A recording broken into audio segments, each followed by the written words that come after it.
اس سے قبل امریکہ نے حملوں کا دائرہ شمالی مغربی ایران تک بڑھا دیا۔ تبریز پر 3 میزائل گرے۔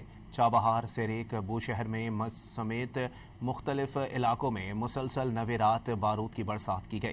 امریکی حملے کے بعد خورموج میں بجلی کی فراہمی معطل ہو گئی۔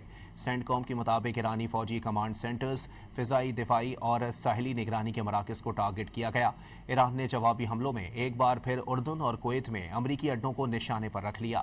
پاسداران انقلاب نے اردن کے عقبہ ایئرپورٹ پر کئی امریکی فوجیوں کو ہلاک کرنے کا دعویٰ کر دیا۔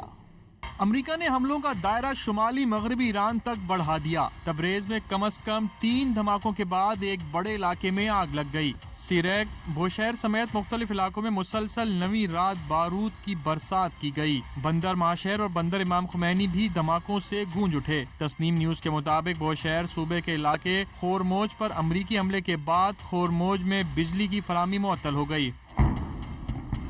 سینٹ کام کے مطابق امریکی فوج نے ایران پر مسلسل 9 رات فضائی حملے مکمل کر لیے۔ حملوں میں ایرانی فوجی کمانڈ سینٹرز، فضائی دفاعی اور ساحلی نگرانی کے مراکز کو نشانہ بنایا۔ دوسری جانب پاسداران انقلاب نے کرمان شاہ صوبے کے علاقے اسلام آباد غرب میں امریکی MQ-9 ڈرون مار گرانے کا دعویٰ کیا۔ امریکی بمباری کے جواب میں ایران کے بھی تابڑ توڑ حملے جاری ہیں۔ پاسداران انقلاب نے ایک بار پھر اردن اور کویت میں امریکی اڈوں کو نشانہ پر رکھ لیا۔ پاسداران انقلاب کے مطابق اردن کے عقبہ ایئرپورٹ پر موجود امریکی فوج کے C-17 ٹرانسپورٹ طیارے اور B-8 کمانڈ اینڈ کنٹرول طیارے پر بیلسٹک میزائل سے حملہ کیا گیا۔ اردن میں ہی موفق السلطی اور الازق ایئر بیس کو بھی ٹارگٹ کیا گیا، جہاں امریکی فوج کے بیس ہینگرز تباہ ہوئے۔ حملے میں کئی امریکی فوجی ہلاک ہونے کا دعویٰ کیا گیا۔ پاسداران انقلاب نے کویت میں السالم ایئر بیس پر بھی ڈرون حملے کیے، جن میں ارلی وارننگ ریڈار سسٹم کو نشانہ بنایا گیا۔ امریکی سینٹرل کمانڈ ایران حملوں پر اب تک 3 امریکی فوجیوں کی ہلاکت کی تصدیق کر چکی ہے۔